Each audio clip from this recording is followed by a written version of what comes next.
அடிப்படை வசதிகளின்றி தவிக்கும் இராணுவ கிராமம்.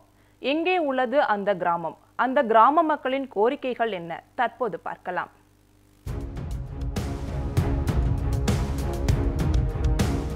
விருதுநகர் மாவட்டம் சாத்தூர் சட்டமன்ற தொகுதி ராஜபாளையம் ஊராட்சி ஒன்றியம் சமுசிகாபுரம் ஊராட்சிக்குட்பட்ட மீனாட்சிபுரம் கிராமம். இந்த கிராமத்தில் 300க்கும் மேற்பட்ட குடும்பங்கள் வசித்து வருகின்றனர். பெரும்பாலும் இக்கிராமத்தை சேர்ந்த ஆண்கள் ராணுவத்தில் பணியாற்றி வருவதால் இது ராணுவ கிராமம் என அழைக்கப்படுகிறது.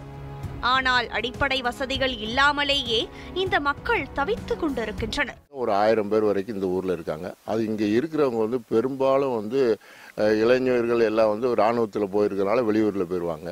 இங்க இருக்கிறவங்க வயசானவங்களும் பெண்களும் தான் இந்த ஊர்ல இருப்பாங்க.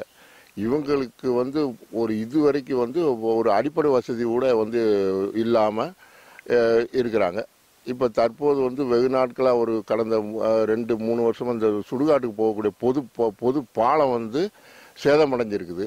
அதுக்கு எத்தனையோ முறை பெட்டிஷனும் கொடுத்தாச்சு, மனு கொடுத்துருக்குது, முதல்வர் வரைக்கும் மனு கொடுத்துருக்குது, பிடிஓ நேரடியாக பார்த்துருக்குது. சமஸ்காரம் பஞ்சாயத்து ராஜபாளையம் ஊராட்சி பிடிஓட்ட கொடுத்துருக்குது, சமஸ்காரம் பஞ்சாயத்து தலைவர்கிட்ட பேசியாச்சு. யாருமே எந்த ஒரு நடவடிக்கையும் எடுக்கலை. எங்கள் ஊருக்குன்னு ஒரு சமுதாய கூடம் கிடையாது, ஒரு அடிப்படை வசதி எதுவுமே கிடையாது. பெண்கள் வயசானவங்க இருக்கிறாங்க, எல்லாம் இருக்கிறாங்க, அவங்களுக்கு ஒரு கழிப்பறை கூட கிடையாது.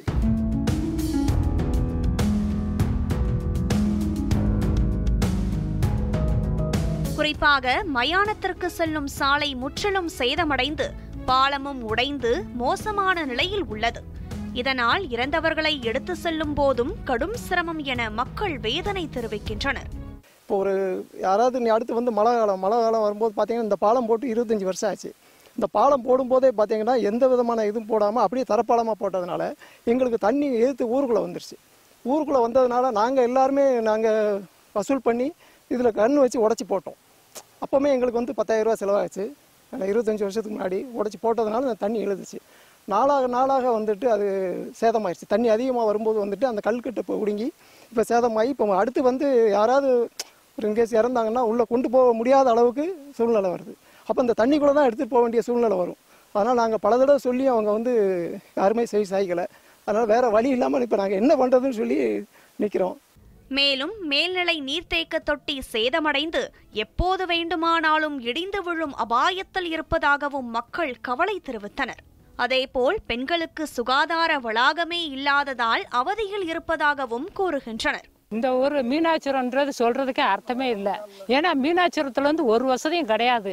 மீனாட்சிபுரமா அங்க என்ன இருக்கு? அங்க ஒரு வசதியும் கிடையாது அப்படின்னு ரொம்ப மீனாட்சிபுரத்தை ரொம்ப கீழ்வா ரொம்ப தரக்குறா பேசுறாங்க. ஏன்னா அந்த அளவுக்கு நடக்கு. ஆனா ஓட்டு போட்டு காட்டு வந்துடுறாங்க. இந்த ஓட்டுக்கு போட அதை செய்யறேன் இதை செய்றீங்க. கடைசியில என்ன செஞ்சாங்க? எதுவுமே செய்யறது கிடையாது.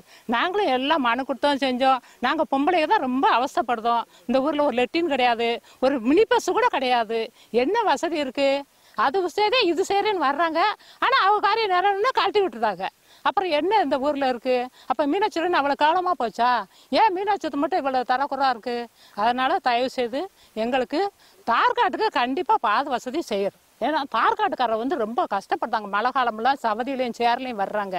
அதனால இப்ப நாங்க வசூல் பண்ணி எதுக்கு நடத்தணும்? இந்த பாலம் முக்கியமானது. அதனால தோல்ல சுமந்து கொண்டு போக முடியும். அதுக்காக இருக்கோட யாரும் குறை சொல்லக்கூடாது. தயவு செய்து எங்களுக்கு நீங்க அந்த நடவடிக்கை எடுத்தாருமாறு மிக தாழ்மையுடன் கேட்டுக்கொள்கிறேன். அப்பகுதி மக்கள் பலமுறை ஊராட்சி நிர்வாகத்திடம் புகார் அளித்தும் எந்த நடவடிக்கையும் எடுக்கப்படவில்லை என குற்றம் சாட்டுகின்றனர். எங்க ஊர்ல மொத்தம் வீட்டுக்கு 2 பேர் 3 பேர் ராணுவத்தில் இருக்கோம். ஏன்னா இன்னைக்கும் 1000 பேர் பென்ஷன் வாங்கிட்டு இருக்கோம் எங்க ஊர்ல. ஏன்னா அவ்வளோ மிலிட்டரிக்காரங்க இருந்தும் எங்கள் ஊருக்கு எந்த ஒரு அடிப்படை வசதியும் கிடையாது, ஒன்றும் கிடையாது. எந்த ஒரு பெண்கள் டாய்லெட் போகிறதுக்கு பெண்களுக்கு இது வரைக்கும் ஒரு டாய்லெட் கிடையாது, எந்த ஒரு வசதியும் கிடையாது, சமுதாய கூடம் கிடையாது. எங்கள் ஊர் சுடுகாட்டு பாலமும் போயிடுச்சு. அதுக்கு நாங்கள் ஏற்கனவே நாங்கள் சொல்லி கம்ப்ளைண்ட் பண்ணியிருக்கோம். நாங்கள் இது இராணுவத்தில் பணிபுரிந்து என்ன பிரயோஜனம் எங்களுக்கு? அதனால் எங்களுக்கு என்ன, நாங்கள் எத்தனை பேர் நாங்கள் இராணுவத்தில் இருந்து பணிபுரிந்து நாங்கள் வந்திருக்கோம்.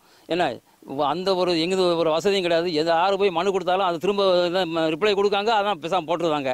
அதனால் தயவு செய்து இதை எங்களுக்கு ஏற்பாடு செய்து தரும்படி கேட்டுக்கொள்கிறோம். தாங்களே சொந்த செலவில் பல வேலைகளை செய்து வந்தாலும் அரசின் உதவி எட்டாததால் கடும் அதிருப்தி அடைந்துள்ளனர்.